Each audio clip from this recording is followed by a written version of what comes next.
Hello नमस्कार। आप सभी का स्वागत है आपके अपने इस प्लेटफॉर्म पर।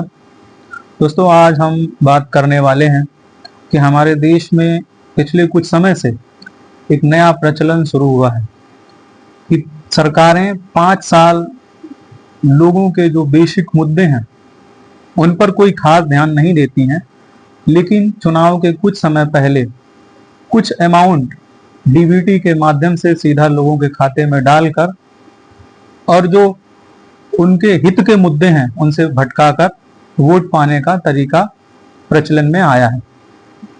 आप सभी ने देखा होगा कि पिछले कुछ दिनों में जो चुनाव को जिस तरह से इन योजनाओं के माध्यम से प्रभावित किया गया है वह हमारे लोकतंत्र के लिए और एज ए नागरिक हम सभी लोगों के लिए शायद उतना सुखदायक नहीं है।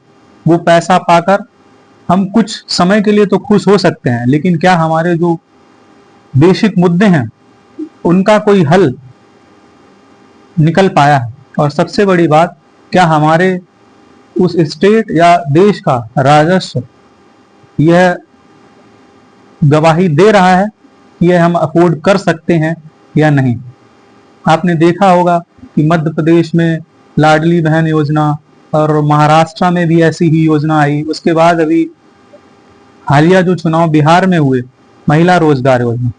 हम सभी को पता है कि बिहार एक बीमारू स्टेट है और वहां का राजस्व इतना नहीं है कि वो हर महिला को 10-10 हजार रुपए सीधा बैंक अकाउंट में झेल सके, लेकिन फिर भी वहां की सरकार ने चुनाव के कुछ समय पहले 10-10 हजार रुपए महिलाओं के बैंक में सीधा डीबीटी के माध्यम से, डायरेक्ट बेनिफिट ट्रांसफर के माध्यम से अकाउंट में डाला। लेकिन आप सभी का सवाल यह भी होगा, क्या यह योजनाएं वोटों में परिवर्तित हो रही हैं? क्या इसका कोई साक्ष्य है? यस, मुझे लगता है, या आप अगर कुछ डेटा को सही से अध्ययन करेंगे तो आप निश्चित ही इस परिणाम पर पहुंचेंगे कि यह योजनाएं वोटर को बहुत अच्छे लेवल पर प्रभावित करती हुई दिखाई पड़ती हैं। और पार्टियों का एक खास तरीका यह भी है कि उन्होंने एक खास वर्ग यानी महिला वर्ग को पैसा देकर प्रभावित करने का प्रयास किया है, क्योंकि हमारे देश में या ज्यादातर स्टेट्स में महिलाओं की स्थिति पुरुषों से उतनी अच्छी नहीं है, तो उनको बड़ी आसानी से प्रभावित किया जा सकता है। इसलिए आप अगर देखेंगे, आप अगर पिछले चुनाव आयोग की वेबसाइट पर जाएंगे और वोटिंग पैटर्न को अध्ययन करेंगे तो आपको यह जरूर एहसास होगा कि कहीं ना कहीं यह योजना बड़े स्तर पर चुनावों के परिणाम को प्रभावित कर रही। आप अगर पिछले पैटर्न को देखें तो महिलाएं पुरुषों से वोट मत प्रतिशत कास्ट करने में हमेशा कम ही रही हैं। लेकिन जहां जहां यह योजनाएं आई हैं जो महिलाओं को खासकर टारगेट करके आई हैं, डायरेक्ट बेनिफिट ट्रांसफर के माध्यम से कुछ पैसा उनके खातों में, तो वहां पर महिलाओं की मत प्रतिशतता पुरुषों से ज्यादा दिखाई पड़ती है। यानी आपको इससे तो पता ही चलता होगा कि अगर महिलाएं पुरुषों से ज्यादा मत कास्ट कर रही हैं उस पैसे के आने के बाद, तो वो किस तरफ उनका वोटिंग रुझान होगा। और यह हमारे डेमोक्रेसी के लिए भी ठीक नहीं।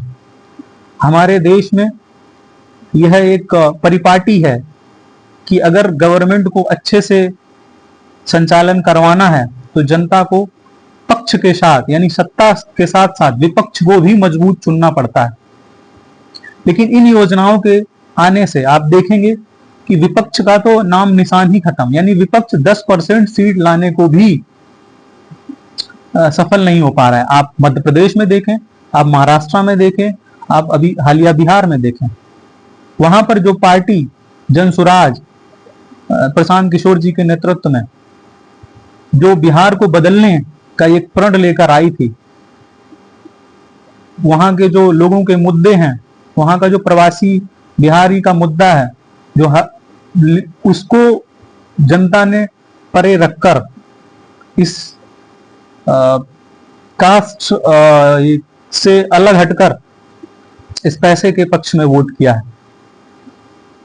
आप किसी भी पार्टी को समर्थन करते हो, आप किसी भी पक्ष में हो, उससे हटकर हम सभी को इस बारे में सोचने की जरूरत। क्या हम एज ए नागरिक लोकतंत्र में सभी को एक वोट एक नागरिक का जो अधिकार मिला है उसको निभा रहे हैं, उसके साथ न्याय कर पा रहे हैं? हमको अवश्य सोचने की जरूरत है, क्योंकि हमारे जो मुद्दे हैं क्या हम उन पर वोट कर रहे हैं? यानी हमारे डेमोक्रेसी में संवैधानिक निर्माताओं ने जो बात रखी कि सरकार 5 साल के बाद चेंज होगी, यदि हमारी चुनी हुई सरकार हमारे मुद्दों पर बात नहीं कर रही है या उनको हल करने का प्रयास नहीं कर रही है तो हमको उसको चेंज करने का अधिकार है। लेकिन वोटर को कुछ पैसों के साथ प्रभावित करना, यह डेमोक्रेसी की हत्या है, यह डेमोक्रेसी का अपमान है।